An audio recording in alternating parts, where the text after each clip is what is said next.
Hello. It's good morning, it's good afternoon, it's good evening, depending where in the world you are. For those of you who are new to the Tällberg Foundation, I'm Alan Stoga, chairman of the foundation, and I will host today's program. I need to start by telling you that we are recording today and that the program is very much on the record. The goal is to talk for about 75 minutes or so. We'll see how it goes. If you've signed up for this program and if you've been following the Tällberg Foundation, you know the most important part of the title is the question mark.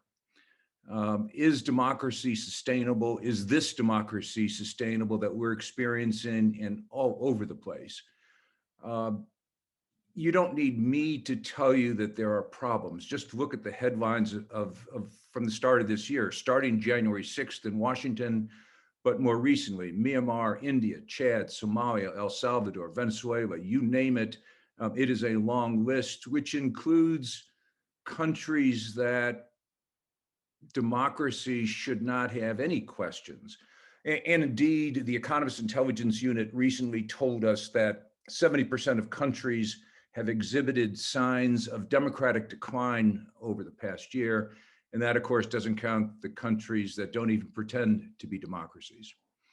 So today's conversation is part of Tällberg's exploration of the future of democracy. It is alleged that Churchill a long time ago said that democracy is the worst form of government except for everything else. The question is that still true? And if it is still true, what should we be doing to fix what seems to be breaking? We have four panelists today, all of whom are coping with the ugly reality of democracy under pressure. Zuzanna Rudzińska is a human rights lawyer in Poland. András Léderer is senior advocacy officer for the Hungarian Helsinki Committee. Biar Ajak is a scholar, activist, and former political prisoner in South Sudan. David Smolansky is a former mayor in Venezuela and is now the OAS's special envoy for the Venezuelan migration and refugee crisis. And unfortunately, I've got to tell you that both Peter and David have something in common besides the Tällberg Foundation. They had to flee their countries and are both political refugees in the United States at the moment. Today's format's going to be simple. The five of us are going to have a conversation about democracy today, the good, the bad, and the ugly.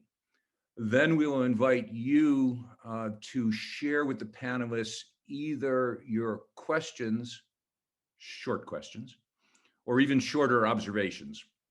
Meanwhile, as we're talking, please use the Q&A function on Zoom to tell us your questions or your observations. That will help us bring you into the conversation when we get to that part of the discussion. One last thing before we get started. Successful democracy requires great leadership, either inside politics or outside politics. As you can see from the screen, the Tällberg Foundation is in the midst of our Tällberg SNF Eliasson Global Leadership Prize. When people ask me, okay, I hear all this stuff you guys are doing, what can I do? It's a very simple answer. Nominate a great leader, because the more we talk about leadership, the more we recognize great leaders, the more we network great leaders around the world, odds are the better democracies will have. So that's your job, is to nominate a great leader.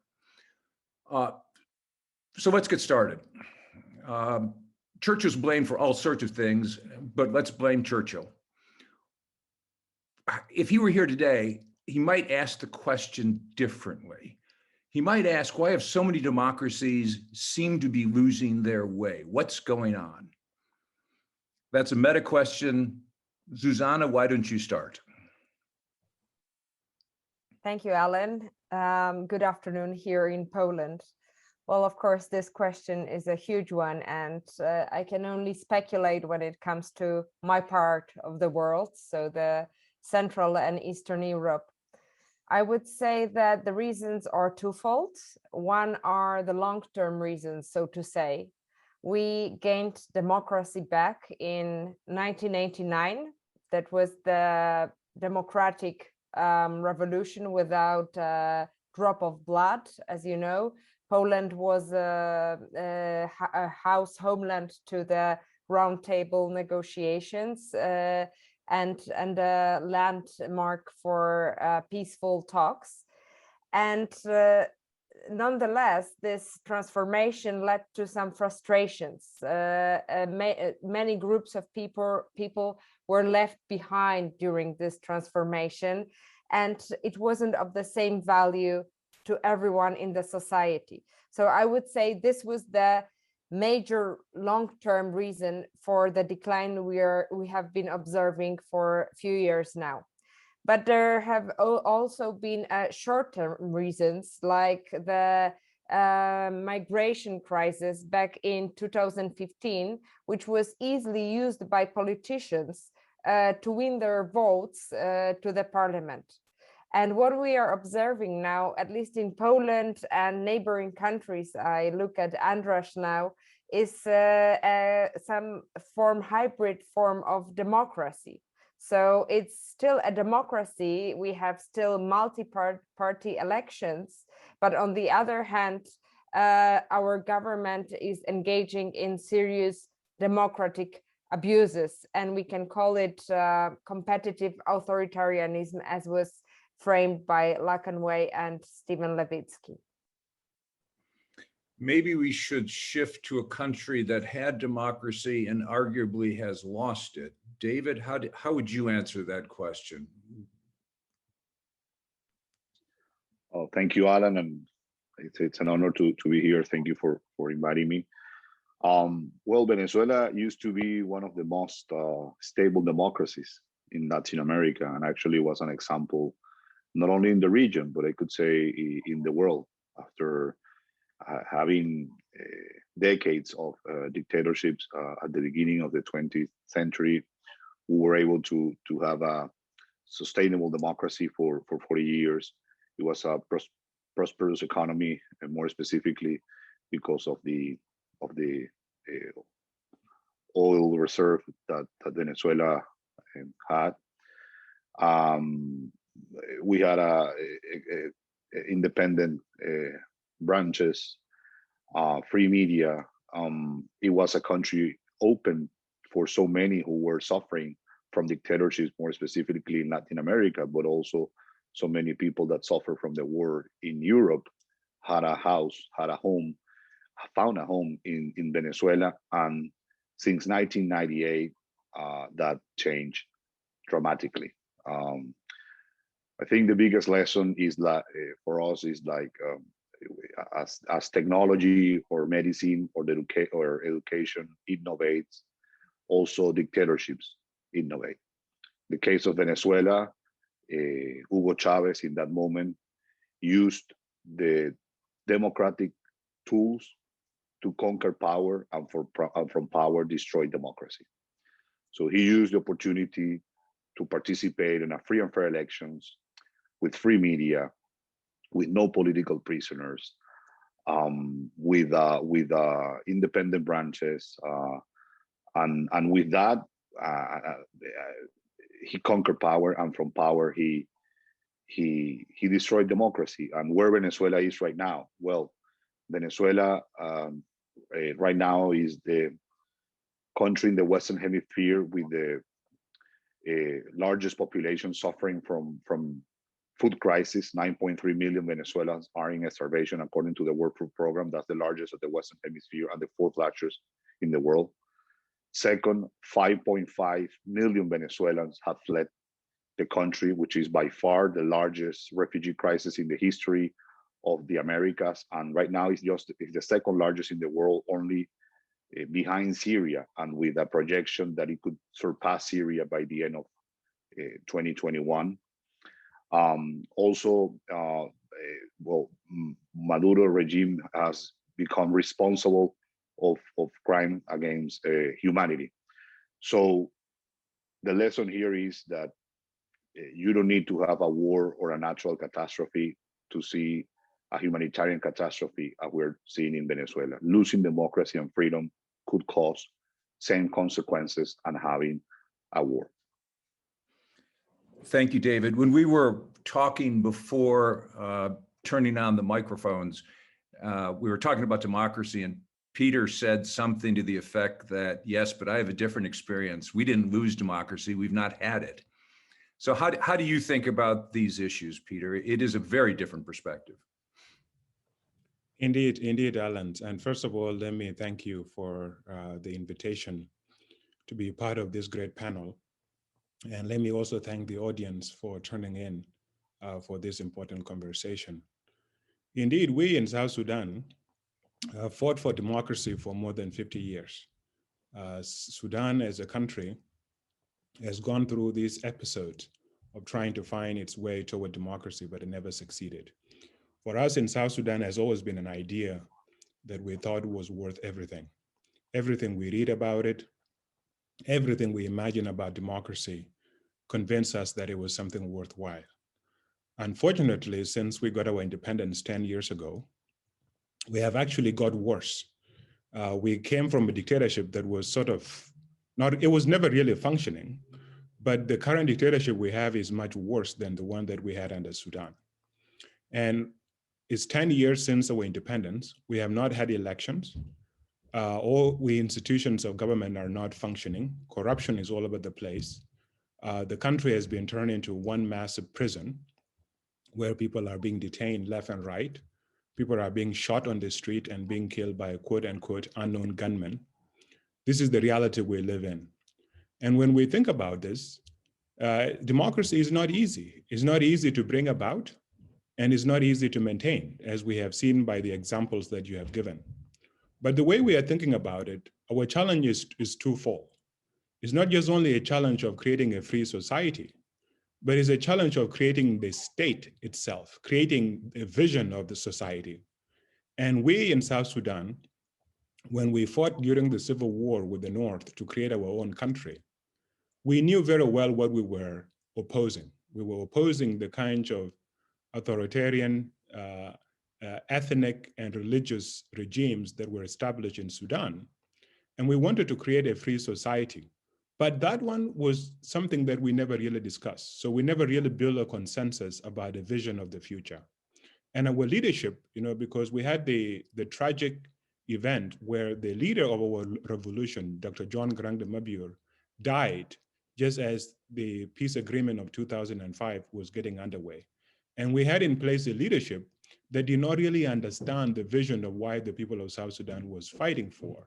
And therefore, we're not able to bring people around the table to begin to discuss what kind of society do we want to establish. Because for me, it's not just we are borrowing from the ideas and concepts that we find in books and that philosophers have written about for hundreds of years, but it's just the practicality of it. You need a vision of society that is widely shared. Otherwise, there are always going to be elements within the society that will pull people to the extremes. And even in societies where such a social contract had already been established, it needs to be constantly renewed because the realities are changing.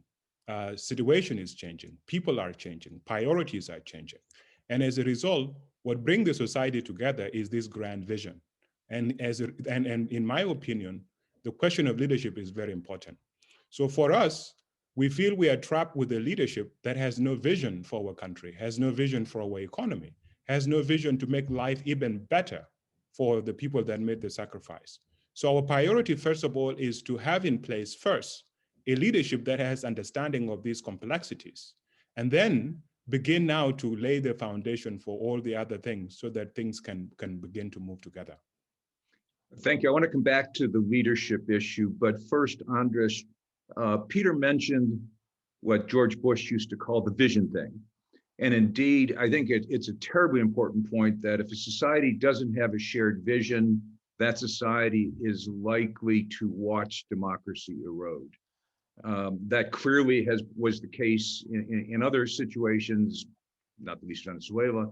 But András, you sitting in Eastern Europe, sitting in Hungary, have exactly that problem. There isn't a shared vision, I would argue, as to what kind of country you want to be. Or is that unfair? And how does society from the bottom up, which I know is your perspective, how does society develop that shared vision of what the future could and should be? You're touching upon actually the thing I wanted to discuss before you raised the question, and thank you also, I want to say, for having this webinar today. First of all, with the vision, I would be a bit more cautious because visions can also be very effectively used to do precisely what we are now worried about. And not just in very well calculated manners. And I give you an example that I think people listening in from our region will pretty much understand. At the end of the 80s, beginning of the 90s, democracy was also associated in this region with the wealth that was visible on the TV, prevalent in the West, what people saw in Hollywood movies. So democracy equals palm trees and white sand on the beach. Of course, I'm simplifying the story, but life isn't like that. And disillusionment, because of economic reasons, had detrimental effects on how individuals and then the communities of individuals regarded, for example, the importance of democratic institutions. They were more easily convinced to give them up because they were already disillusioned with a vision that was actually never attainable. So I would be a bit careful with that.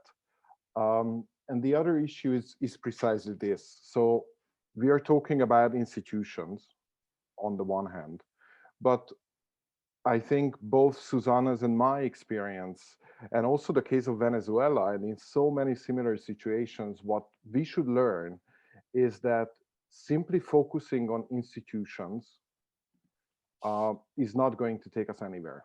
This was what everybody believed at the end of the 80s and the 90s, that democracy is about having elections every now and then and having certain independent institutions, and it was a very formalized logic. And then at the end of the 90s, beginning of the 2000s, even scholars started to realize that maybe there is something else. There is a secret ingredient, and that secret ingredient, if it's missing, these institutions don't mean anything. Hungary has an ombudsperson who is completely silent on anything that is vaguely sensitive from a political perspective. But you can tick the box. There is an ombudsperson in Hungary, which, you know, if you look at the globe, it's definitely not true for the majority of the countries. The question is, so going back to the original problem I wanted to raise, is how you make sure that citizens feel democracy is their own, that the institutions are their own, that they have to defend those institutions and not just the buildings, but the very principles they testify to. Because if they don't, then they lose out something very important. And I think that's the real difficulty that we are facing from, of course, different aspects, and we have different histories. The answers are going to be different. But I see that that being one of the key problems we're facing here in Eastern Europe. That is partly what I meant by vision, by the way, that shared sense of how the country ought to work from the bottom up, not the top down. But David or Peter, how would you respond to András? How do you do that? That is the hard work of democracy, no? David, you are a politician. You actually won. You're the only one of us who's actually won an election. You're also the only one of us who got thrown out of your country for winning the election, but that's a different point. No, it's true that vision that described András in the 1980s and 1990s, and I think transparency and accountability is something really important to have strong democracies. I've seen democracies, especially in the case of Latin America, always suffer backlash from leaders that are heavily involved in corruption. Also, I think we have a huge challenge. We are living in a world that everything that you know right now is in social media. So is social media helping or not democracy? And by the way, I study journalism, and I think it helps. But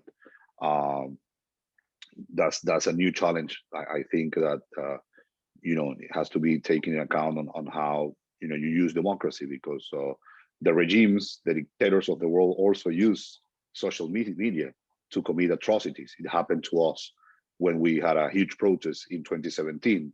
All the orders that the regime gave to repress us or to threaten us, it was used at the social media.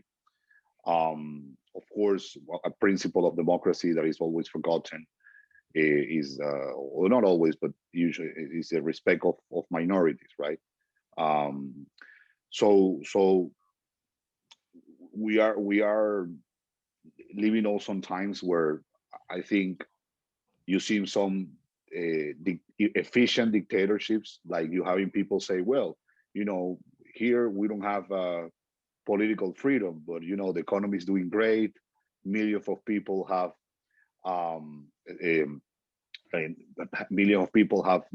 left poverty. We could travel, we can have a good life, we have good schools, we have good health system. Let's not get in that mess of elections and independent branches, because our life is doing great. And those are the efficient dictatorships of the world. Well, I think that's dangerous. I think that threatens the values that we share on as we are here as a democratic leaders. So that's also a threat that is having now the world, and we're now living in a world which is more globalized. So I think the private sector have a very important role, because we're having so many huge companies that were founded thanks of democracies, thanks of a system of a free market, and now they are doing business everywhere, no matter what. There's a human rights violations. So also, I think the private sector is having more responsibilities to sustain a democracy these days than maybe in the past. I'd like to go back, if I could, Peter, just pick up one thing that Anders said before it disappears: the secret sauce, the secret ingredient to that we need. Isn't that democratic values, Zuzanna? Yeah, I also like this framing of secret sauce that should be added. Well, democratic values are written probably in the constitutions of all our countries, and unless they are enforced, it's just just a saying put in writing. So I think it's more to that. And I would say that the ingredient of this sauce, maybe not the sole one, but a very important one, are two things. The first one is education, civic education, that has been long forgotten in Poland since 1989, since the political transformation.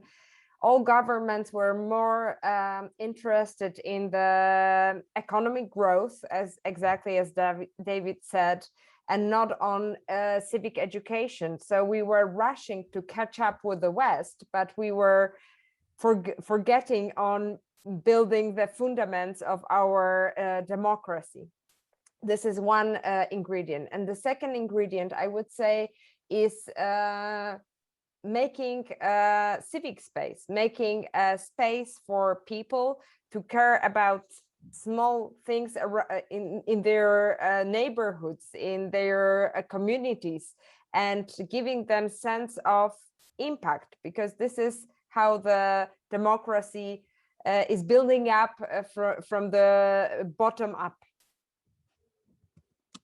Thank you. Peter, you were going to say? Yes, I was going to say that, and Zuzanna has made this point quite eloquently. When we talk about democracy, we tend to focus on all of these things that are in the Constitution. And they are grand, if you read constitutions of most countries, including even authoritarian regimes, they sound so awesome. You find all these words and so these proclamations and commitments. And then I think sometimes that they are separated from the daily life of the people, and people don't really connect with them. And I think what matters is engaging the people so that what we call democracy, or whatever element of democracy we talk about, have direct relevance in their day-to-day life. And I like what Zuzanna mentioned as civic education. And it's not I think what has to really happen in every society where democracy is to be sustained, there has to be intent. You can't leave it to chance that somehow we have reached a certain level and now we are just going to focus on free media and everything will just happen by itself. It will just be a rolling machine. That will not happen. And we have seen the danger, particularly here in the United States, and even to a certain extent in many European countries, where now we are seeing all these crises. So there has to be that intention of continuously engaging the population and getting them to care. And also for democratic governments to have a meaning in the lives of the people. We have seen in many societies, even in societies that are under transition, that sometimes when the transition to democracy begin, things don't function, government don't function, they don't deliver on anything. And then there are huge expectations. And when those huge expectations are not met, people feel disillusioned with democracy. So it's incredibly difficult. So you can't do this without your citizens being daily engaged. And this is where I come back again to the question of vision, because this is absolutely very, very, very important. There has to be a shared vision, and also how that vision is sustained over time. And that is going to require leadership. Leaders are extremely important. And even in societies that we are talking about now, whether it is Hungary or Venezuela or Poland, the reason why you see democracy receding is because you have leaders that intentionally go about dismantling democratic institutions. And even when we talk about institutions, sometimes we get confused with this. We just talk about things, for example, in South Sudan, where we were establishing government for the first time. Instead of actually trying to think about the challenge we face in our country and how we can go about addressing those challenges, we wanted to basically take whatever structures that exist in all these countries. So you have Ministry of Finance or Ministry of Education, and you just come and create a Ministry of Education and Ministry of Finance in South Sudan. So you basically transplant the form, but not the content of the institution. So it doesn't actually do what the Ministry of Finance is supposed to do, or what the Ministry of Education is supposed to do. So you have, in the end, institutions, but really basically co-optation of name that have no substance and meaning for the people. So you got to really engage the people, and you got to make the people the center of it. That is the only way democracy can be brought about and democracy can be sustained. Let me pull, there's a number of things there. Let me pull on one of them, which is social contract. Arguably, part of the reason people, especially young people, by the way, are unhappy with democracy is they feel the social contract is not being fulfilled in many countries by many governments. That may be fair, may be unfair, but that certainly seems to be it's what's on the signs, whether it's in Chile or in Colombia or in Berlin. That's what we see on the signs on the streets. I'm not getting from you what you promised, so give me a strong leader, the antithesis of democracy. András, is that, how do we focus not just on the process, democracy as a process, but on the outcome, democracy as something that delivers what people need and want, peace, prosperity, and so on? Well, the short answer is that if it... Yeah, it's an unfair question. I apologize. No, that's fine. I'm going to present my non-existent PhD here. No, but what I wanted to say is that if it actually works, then it also means that taking into account the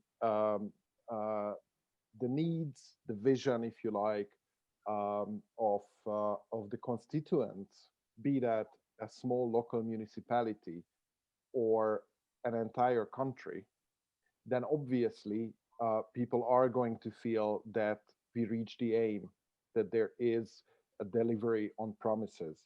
So one of the beauties of a truly democratic way of governance is that the political leadership that's been elected to conduct the business of the community listens to the constituents and tries to deliver on what they are expecting to happen. But I really want to go back a little bit on the leadership issue, because I absolutely see what Peter is arguing for.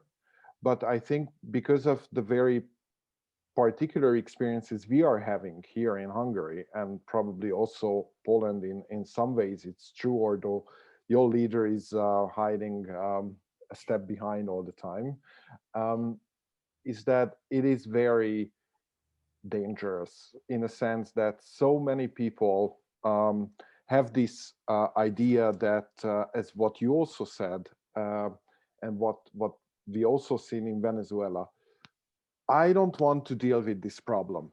I want to get out of public life. Let the leaders decide. It's none of my business. I'm too small. It's too complicated. I don't understand. I don't want to bother with these issues, and so on. I can quote endless examples of these conversations. And they all lead to the same conclusion.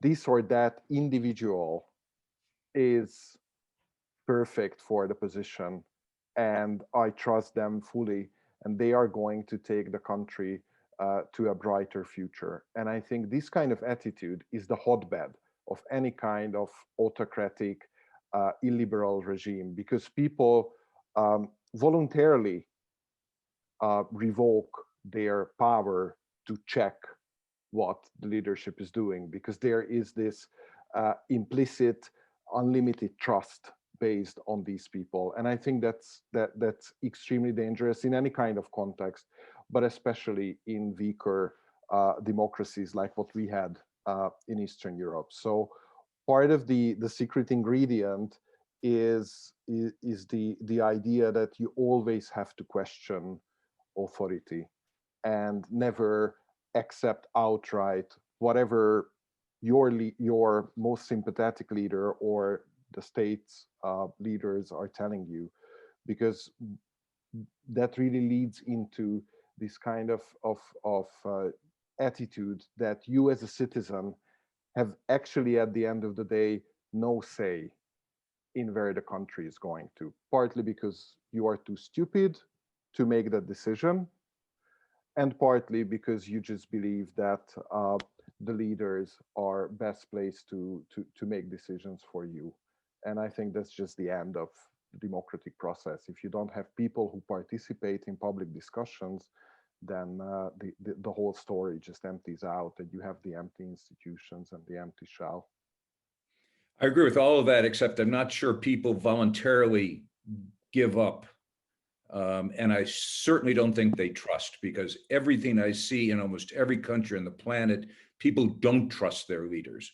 That trust deficit is a huge problem for democracies. Zuzanna, you were going to say something. I'm sorry. Yeah, I'm sorry. I just wanted to refer to what András said.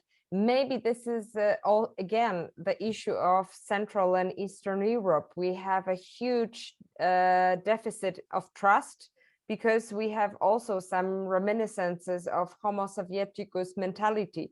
We've been taught for 50 years after the Second World War that our individual egos don't matter in the society, that the state will take care of everything, and that we shouldn't try to change anything. So maybe this is the reason why people are discouraged from being in a public life. But there is also another issue that I wanted to raise. I feel, at least in Poland, that politicians lost their ability to see beyond the next election cycle. And this is what, Alan, you mentioned, the social contract and the frustration of young people. Look at the environmental protests. They are saying we want better future. We are young people are saying we want safe future. We want our planet to be sustainable. And the truth is that our politicians don't look in this long-term perspective. They only look at the polls, they look at the political PR, and their deadline are the closest elections. How can you lead country with such a short perspective? And this is visible now. We are in Poland and in Europe. There is a huge discussion about the recovery funds that European Union is giving to its member states. And I am very disappointed with the political discussion and the public discussion that took place in Poland, because we didn't use this opportunity to talk what country we want to be in 5, 10, 15 years. We are just, using this opportunity to get most money from the EU. And I, as a citizen, would like to be included in such a debate. Where is our common space? Where we should lead? There is nothing like this. It's only about divisions, not about building a better country for everyone. David? Well, no, I think that leaders need to create channels to have people participate. I will give an example. I'm sorry to talk about my experience when I was mayor. I think local governments are the key, or one of the most important keys to sustainable democracies. If you have strong local governments, that's a counterbalance to the national governments. And I always I said that a local government not promoting the participation of its citizens, it would fail. So, for example, we had a great experience for 3 years on doing participating budget. So basically, every year for more than a month, we held like almost 20 meetings on the different areas of the municipality where it was mayor, discussing with our neighbors on what were the proposals to get included at the budget. Of course, it was not not the whole budget, but a percentage of the proposal from the neighbors were included. And that gives you not only the participation of the citizens, but also transparency, right? So that was very powerful, and were difficult meetings sometimes. We were criticized. People were not happy because once you become government in any scale, you have disapproval. That's something which is natural. But telling the truth all the time and providing the opportunity to participate, definitely that create institution and that sustain democracy. And we have meetings where we had so many people participating, and we had meetings that were so sad, like no one went, or that happened also, right? You don't have all the time that political will from the people, but you have to provide the opportunities to participate. So that's one of the things that I wanted to share, that it's very important to that strengthen democracy. And one of the things about this dictatorship, Alan, sorry if I'm taking a bit longer this, about this dictatorship. In Venezuela, Chavez and now Maduro, they will not give up power easy. That's something that they have shown many times. But on the regional and local level, they have innovated. So we were used to see dictators that they rob the election, or they deny someone to win. For example, in Venezuela, what they have done for years is they say, no, you won. I respect that. Look, international community. I respect mayors and governors who are opposed to me to win an election. But after that, they just violate all your rights. They, for example, quit all the competences of a local or regional government. They don't give you budget. So at the end of the day, it's a coup d'etat that happened after the election, not during or before the election. And that's part of the innovation. So the international communities, when they see the election, oh, that's great, perfect. You know, that's the great, free and fair elections. But the tragedy happens after. That happened to me. I won the election. It was respected that I won the election, but then it happens after. That ended with my illegal arrest warrant.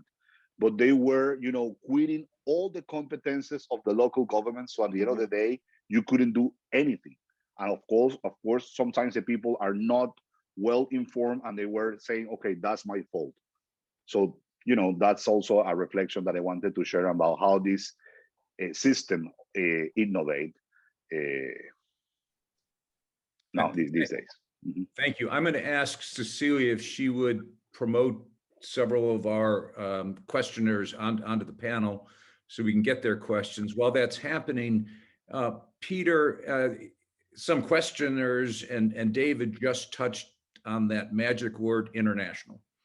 And the obvious thing we haven't talked about is what is the responsibility of other countries for democracy in your countries? Is there any? Is this entirely something you get it right, you get it wrong, and you live with the consequences? Or is there as the UN has said, a responsibility to protect? Is there a responsibility for others to intervene, or is that a bad idea? Well, in our case in South Sudan and in the Horn of Africa in general, our situation is quite complex. All these countries that you talk about, they have their own interests. And most of the time, when they intervened and they interfere in the affairs, is not really to advance any genuine consideration of democracy in that particular country. They intervened with their own interest. Take example in South Sudan, where we have been fighting a civil war since 2013. All our neighbors have been trying to maximize the individual gain in our conflict. So Uganda intervened militarily in the conflict. Sudan was then supporting the rebels and arming them and giving them logistics.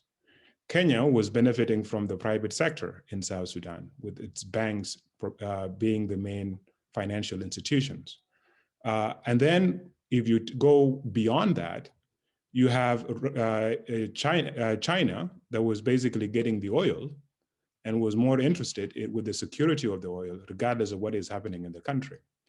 And you have United States, which has been the main key ally of South Sudan, and that was responsible for the birth of South Sudan, being concerned. They understand that the current situation is unattainable, but then they worry that should anything happen, then there will be a question of instability. So you have all these international agreement that has been signed. You have a United Nations peacekeeping force inside South Sudan that is deployed under quote, quote, Chapter 7, but that is not really doing much from the perspective of South Sudanese. So I think in the end, you know, given all these regional interests and these international interests, and particularly now, since the last 4 years, that now we are back into the era of big power competition.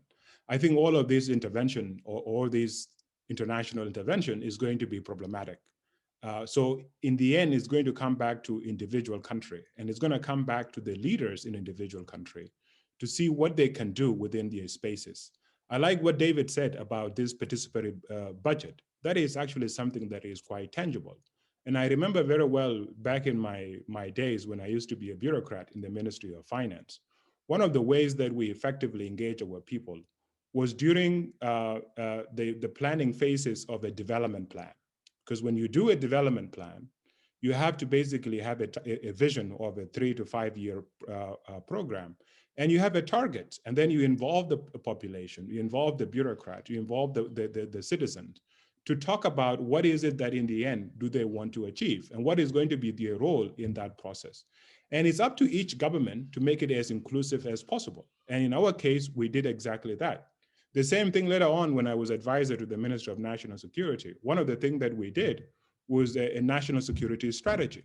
And when we did the national security strategy, this was, we tried to make it as consultative as possible. We end up consulting more than 5,000 individuals across the country, traditional leaders, women leaders, youth, and everybody, to kind of build a vision of the society, to even define what are the national interests of South Sudan. Because you can't leave it to individuals that are there to define what the national interests are, and to define even what are the threats, what are the challenges that the country faces, and how do you formulate a comprehensive response to anticipate these threats and to be responding to them in a real-time basis. So that allows you to even look at the institution that you have in place and think about them. So, but in the end, all of this could not succeed because we had at the top a leadership that did not have any vision of the society, that did not really understand what we want to achieve as a people of South Sudan. So at the local level, of course, you can do all of this thing, and I'm glad that David was able to mention that. You can do all these things that you can do at the local level. But if the top leadership that is sitting at the top that has all the powers is not interested and is basically interested in consolidating power in the hands of few individuals, then it's going to be challenging. But I don't think the solution is going to come from outside. Even us now in South Sudan, where our country was midwife by the US, the UK, and Norway, we are going now into a decade since South Sudan got independence, and we have never had elections. We were supposed to have elections in 2015, and then they were postponed to 2018. And then when 2018 came, they were postponed again to 2021. And then they were postponed again to 2022 next year. And just last month, the Office of the President announced again that they're going to postpone them.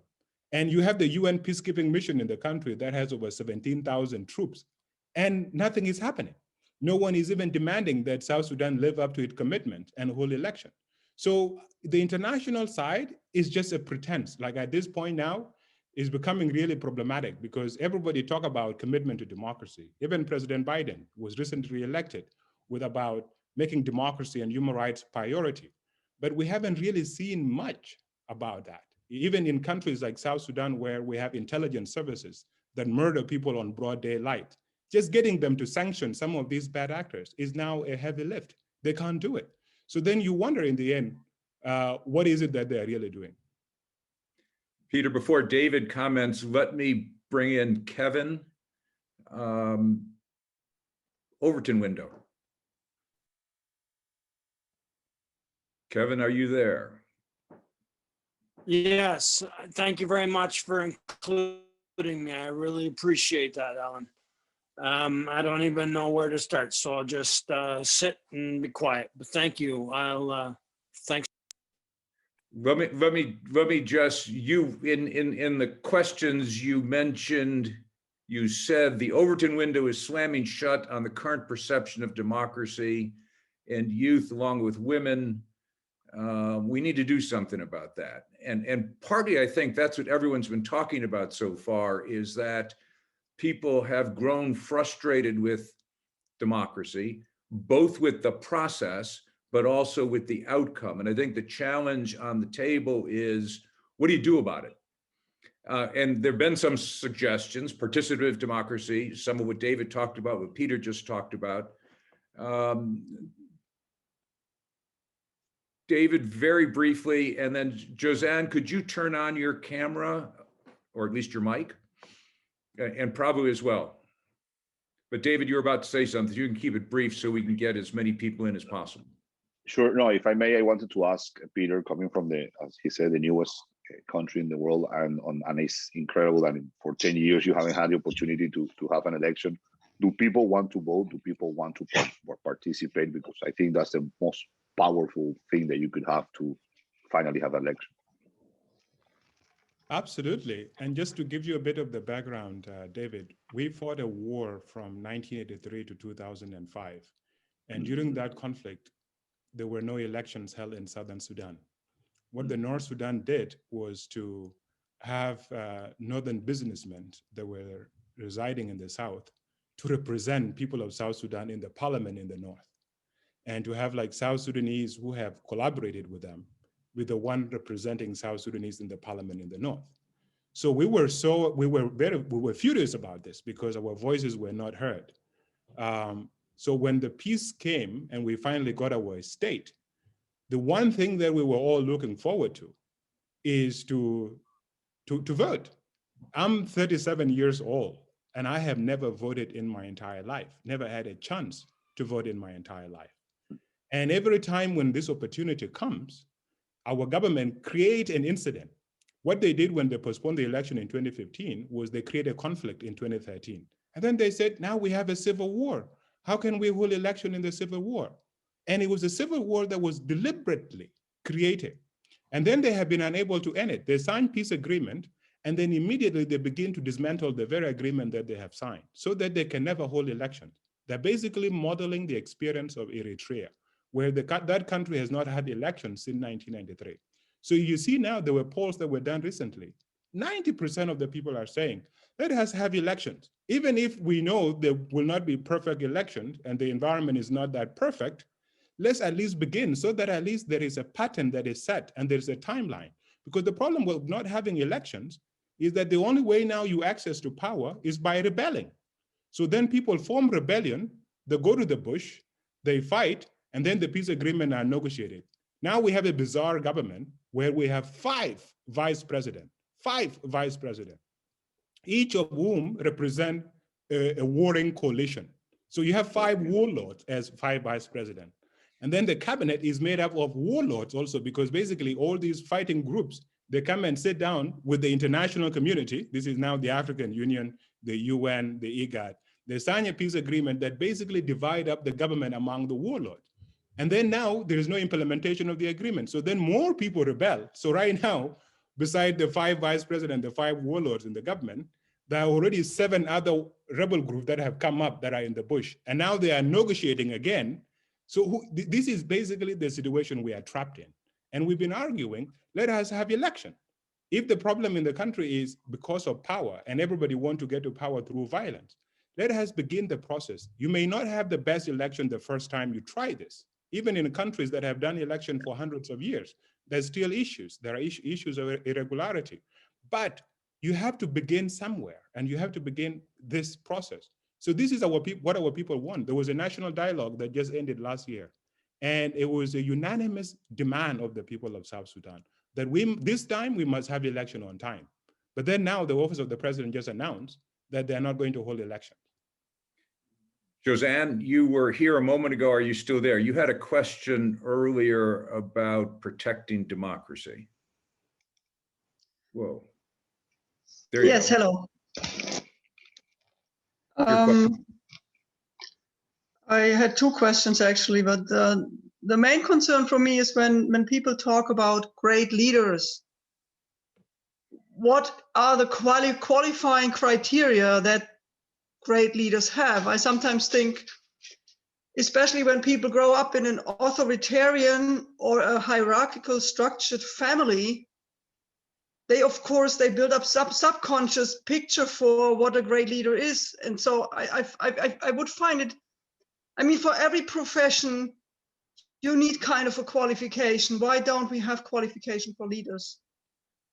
And so that was actually my question, if there is something. And then, of course, democracy. I mean, every dictatorship protects themselves against the enemy or against other thinking people. And the problem with free speech is that we actually invite other people to use the free speech to actually destroy democracy. And I think we need some kind of structure in the setup of democracy that actually protects democracy from this process. Something like that. Thank you. Let's talk about leaders and one qualification to what you just said, I would add, we make a mistake, I think, when we talk about leaders means political leaders. There are leaders in lots of different sectors, all of them doing politics, by the way. Politicians get paid to do politics. Everybody else does it because it's important to them. And that indeed underlies the entire concept of the leadership prize that the Tällberg Foundation actually gives. But András, what's leadership? You get all the easy questions today. Yeah, especially that I really wanted to respond to a previous one, but I also don't want to ruin your plan for the discussion. What is leadership? Or how do you know a great leader when you see one? What do you want to see in a leader, which is really what Zuzanna is asking? What are the components of leadership that you respond to? Self-restraint. I think that's one of the key tenets of a great leader. Humility. That they can not just humiliate, not just that, but I think self-restraint and self-constraint is very important. In the US, you have a term limit on the president. It's 2 terms. But in the rest of the world, in the majority of the rest of the world, you don't have term limits. So if you are a very successful leader and you believe that you are actually doing great for your people, so you are not the evil little finger who knows that you are a horrible autocrat, but you actually believe that you're doing good, you can still build practically an autocracy by refusing to self-restrain and to say, okay, I've done what I wanted to do, let others do it.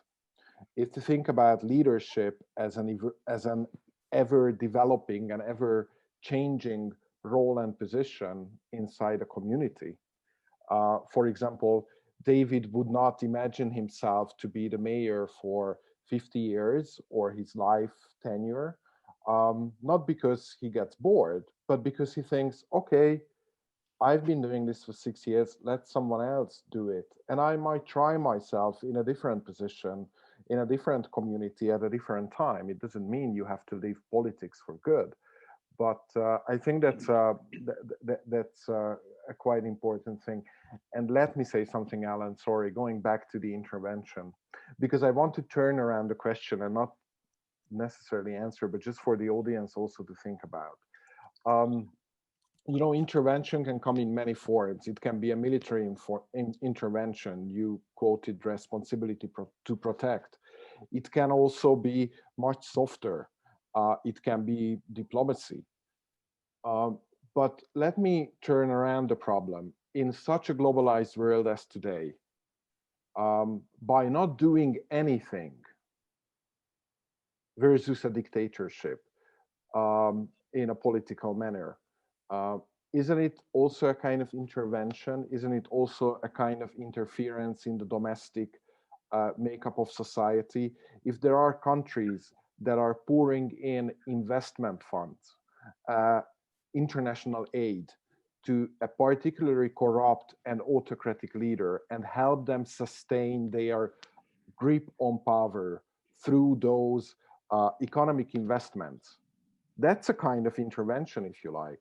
So I would actually turn around the question and say, if we are truly, that's of course a question, if we truly believe that humanity is one, don't we have this kind of shared responsibility as individuals, as individual citizens towards each other, regardless of where actually we are living, to force our own governments, for example, to take into account when they make business with another country, when they sign international agreements with another country, to have minimum requirements for democracy, for rule of law, and for human rights, and make sure that those commitments are then actually upheld.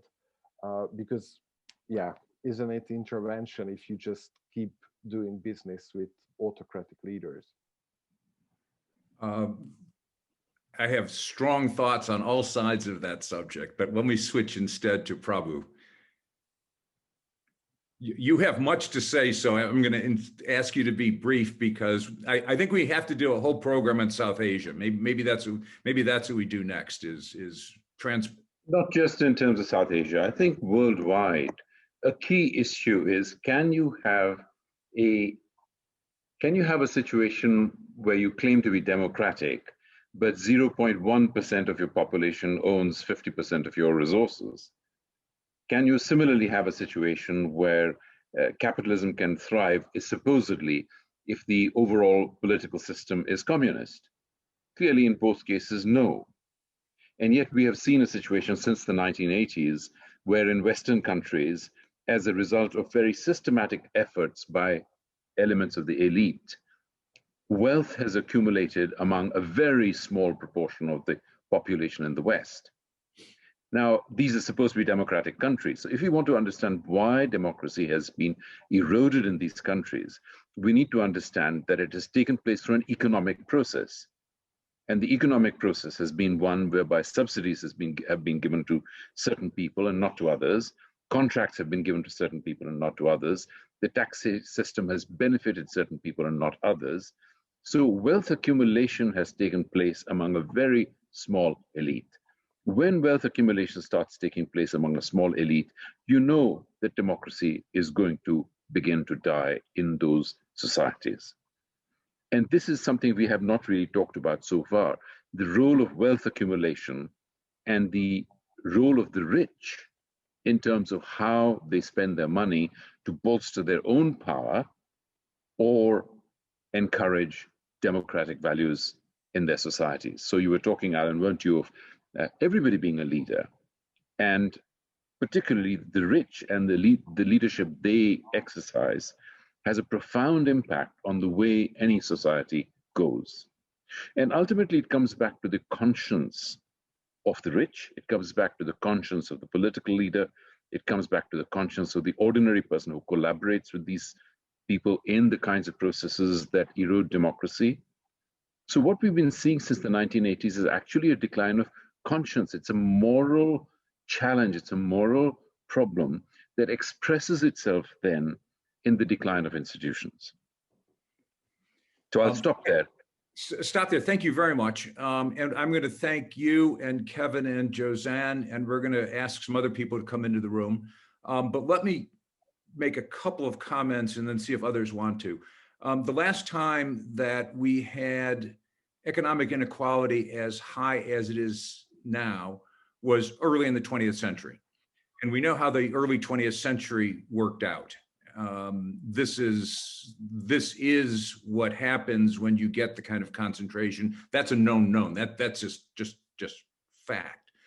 Second thing that we need to think about is the consequences of the pandemic. The IMF has done some brilliant work going back to look at the history of pandemic over the last several hundred years and the consequences, social and political consequences of pandemic. To make a long story very short, the pandemics produce social and political explosions pretty predictably. So if you combine those two phenomena, the crushing impact of the pandemic on many societies, put aside how it was managed, that's not the issue, and the economic inequality, one of the challenges for all of us, for our democracies and our non-democracies coming up, is we, I suspect, are about to be tested in ways that we have not been tested for 100 years. And that is a challenge, and you can already see that starting to bubble up. You can see it in what happened in Colombia in the last couple of weeks. That kind of protest, that kind of demand for different kind of leadership, different kind of politics, different kind of outcome.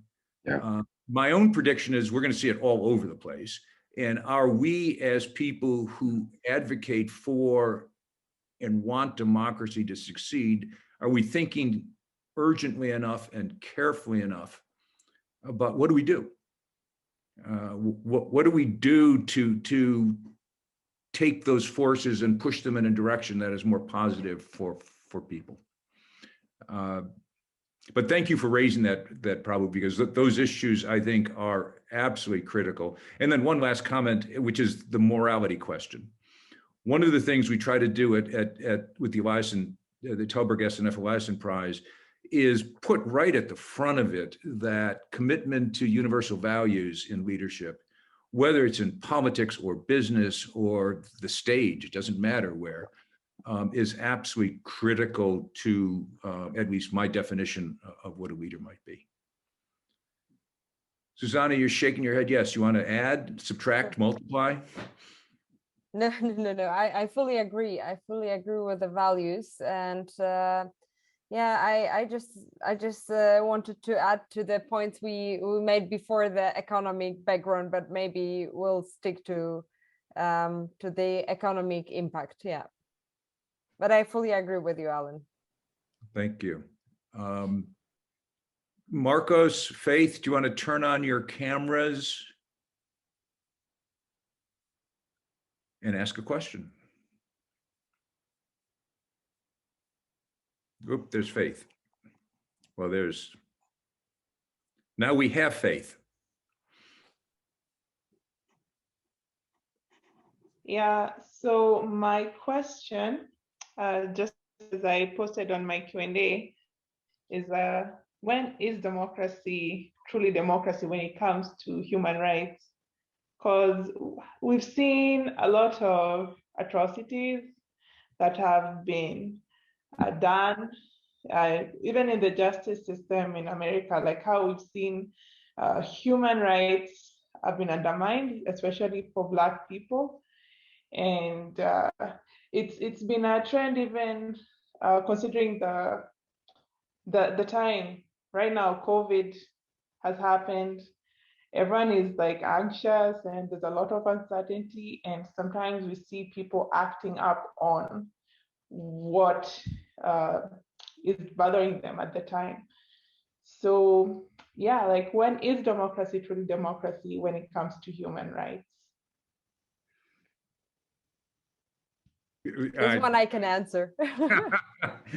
with enthusiasm, I can tell. Exactly. This is not about the economy. I'm not good with money, but I'm good with human rights. So let me take this good for you. Much better. Well, in my opinion, I'm a human rights lawyer. So there are two issues that I would raise up. First one is that I measure the democracy by how it treats the minorities. I guess either Peter or David already mentioned this. So I live in Poland within the European Union, but I look at how the minorities in Poland are treated. LGBT, women, people with disabilities, those are the main minorities here in Poland. And I look how the government treats them, and it doesn't treat them well. And the second component to the democratic approach towards the human rights is if the wrongdoing, if the harm is done, what is the response of authorities and what is the response of the justice system? And this, of course, we can see on the example of the United States and the approach toward people of color. Let me add just one footnote to that, which is in the United States, our politics is becoming winner take all. And that is incredibly dangerous for democracy. That means if you lose an election, you lose an election. And that didn't used to be the case. And this is not just one party, it's both parties, and it's most politicians. And that is in my judgment, is grease down the road towards very undemocratic outcomes. And it is about respecting the rights of losers, respecting the rights of people who didn't win an election, respecting the rights, as you just said, Zuzanna, of minorities. We've never in the United States been terrific at that. We're really good at abusing minorities, but we're becoming really good at abusing people that lose elections. And that is incredibly dangerous. You saw that on January 6th. You will see it again, I'm afraid. Marcos, Paul, I see your name, but I don't see you. So if you have a question, I think we're getting near the last question time. If you could turn on your camera, that would be great. Yeah. Hello. My question is, if institutions and individuals which have power, like for example, in some countries, the army will automatically receive a budget no matter what. Or in Argentina, unions collect a tax on people's wages, right? Automatically. How can they be? How can we make them give up this power that they have when they're not going to gain anything for giving it up? Sorry. Well, there's a tough one. David? I was not listening properly to Marcos. So if you could say that again, please. Sorry. I think part of the issue that he raised, and it's true not just with regard to the military, but it's true with regard to a lot of interest. Once they capture part of the budget, not just the budget, but of society's resources, they hang on to them. That once the unions in Argentina have power, they have power. Once the military in the United States has a budget, the only issue, even if you're a liberal Democrat, you're going to grow that budget. You just won't grow it as much as if you're a conservative Republican. So partly, Marcos, you're asking a really tough question, is how do you rethink where you are every now and then in a country? It's one thing to do what happened in South Sudan, to have a civil war and a revolution. That's one way to rethink it. But are there democratic ways to actually explore how resources are divided and then to rethink them every now and then? András? All right, András, David, both of you, each of you take a whack at the ball. Well, just quickly, I just go again on how important you were asking about leadership, about the transparency, and makes it accountable and include citizens and different stakeholders on how distribute budget. I think there are ways to do it and promote channels of participation, and I think that part of governance as well is when you have to distribute the budget, well, I think the key and how you're going to be judged is what was your priority. When I was mayor, I had a huge challenge on kidnappings, for example, and my priority was security, and the budget had 23% of the budget was security, and wow. that had a result of 80% decrease of kidnappings, which was the highest. By the moment I started, Latillo was with the highest at Venezuela. We were able to decrease that 80%. Of course, that created me problems because the unions, for example, of teachers of the schools, they were asking for more money to education, and then we had the problem with health. But they had the channel to protest, they had the channel to discuss with us, and then after the years we were able to redistribute. So I think at the end of the day is make these accountable leaders, transparency, and create channels to participate. Thank you. We're running at the witching hour, so I want to ask you each for sort of a final thought. András, quick final thought. Very quick final thought. I actually going to use my 1 minute to respond to Marco's question, because I think this is called democracy, so you get away with these things. As long as a political group runs with a clear manifesto saying, elect me because I want to take away the military's budget and spend it instead of I don't know what, and that manifesto receives significant support and can form a government, then there you go. The risk I see with this, and then that's I think my closing argument, is that what we see today in so many countries is that the manifestos do not deal with the military industry complex or climate change. It deals with taking away certain fundamental human rights. And that's a very, very slippery slope. Just because, for example, there used to be public support in Hungary for reinstating the death penalty is not something that any government should be able to do again. So I would suggest, and there were questions in the beginning in the chat regarding how can you make sure that certain institutions are not touched or not destroyed or not removed, is I believe in each and every country, there should be part of the social contract, obviously. What are those really unalienable rights and principles that cannot be up for political discussion in that sense? What, for example, Germany did after the Second World War, to include certain rights and elements in its constitution that under no condition, based on the experiences of the Weimar Republic, that under no condition can be amended, cancelled, suspended, changed, erased.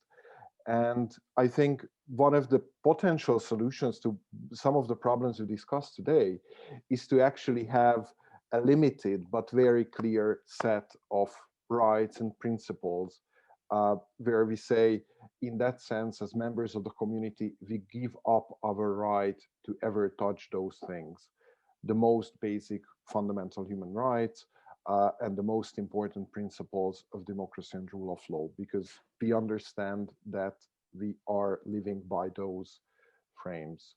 Thank you so much. Thank you, Peter. A 1 minute. What is the thing that you need to leave us with? I think the most important thing going forward is the question of leadership. I think it's something that we as a society cannot leave to chance. And I'm glad that Tällberg Foundation focus a lot on recognizing global leaders and creating a network for them. I think as a society and as individuals, we should always ask the question, when we are no longer there, who will be there to carry on this challenge? And it's never a question we should wait to ask when we are in our 80s or 90s. We have to ask this question at every level. And as we build ourselves into better leaders, we should also think about the people that are coming after us and how we build leaders as a society. Because we can't just leave it to chance or to education system or whatever the society to produce great leaders.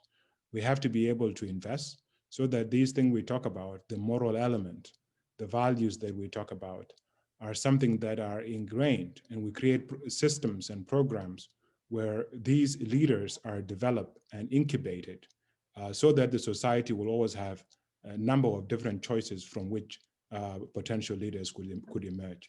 This is something extremely important. It's something that we in South Sudan really need to think seriously about. It's something that I personally am thinking about now as I think about the challenges that we face in society.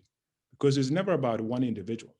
These challenges are intergenerational, and they take decades and decades and decades to get society to where they go. And this requires laying the foundation, building that sense of shared visions among a wide variety of people. And it doesn't have to be people that think alike. It has to be diverse people, so that even if they don't think alike, there are at least common sets of things that they all agree on and that they commit themselves to carry on for the society to move forward.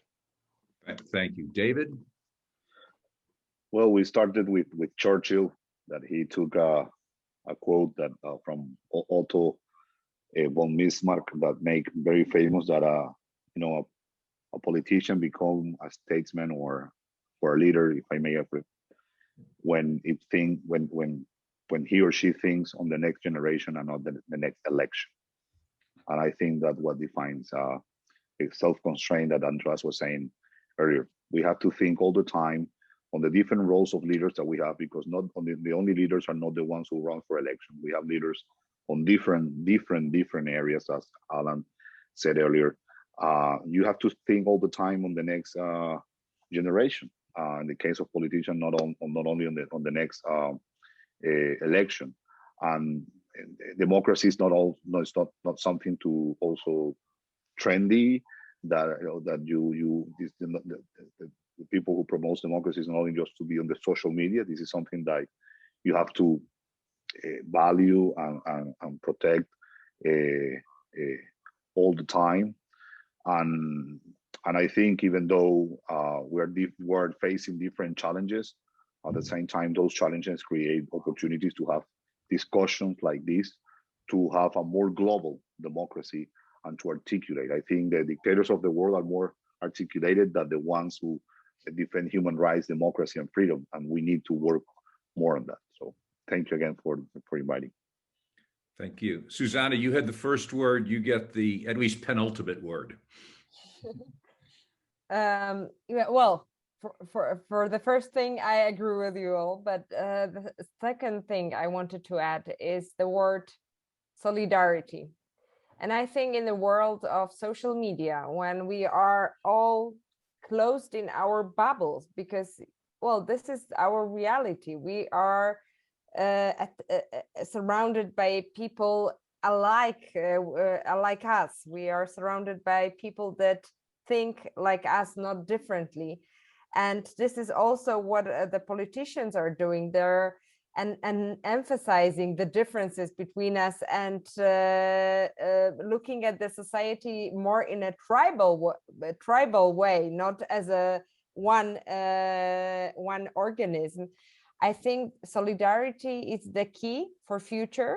I think we should all work together, as Peter said, among the generations, among the differences, the walls that were built up. We have to concentrate on common goals like climate change. Climate change doesn't require that we vote for the same politicians, for the same parties, that we like the same music or the same books, but we have to work together with the aim, as David said, with the aim of the next generation. And there are plenty of such issues that we can come up with and work together. And if politicians don't want us to join forces, let us do it grassroots. Thank you. That was a fabulous advertisement for the Tällberg Foundation, so I appreciate that. Let me just add 3 really quick points. One, I want to thank the Stavros Niarchos Foundation. They are the SNF in that for their support of what we do and what we try to do. 2, I want to come back to this leadership question because it is critical. We can debate what is a great leader, but we know we need them.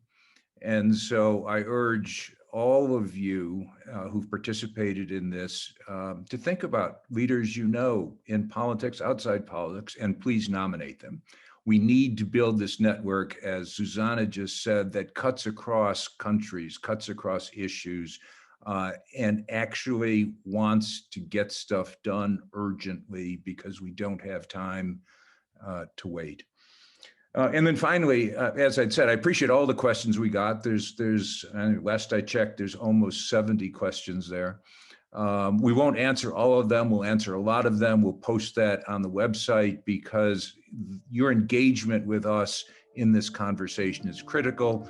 And we'll do it again sometime soon. So thank you, all of those who listened, who participated, and thank you very much, Peter, David, Zuzanna, and András, for your time, and most importantly, for the work that you're doing.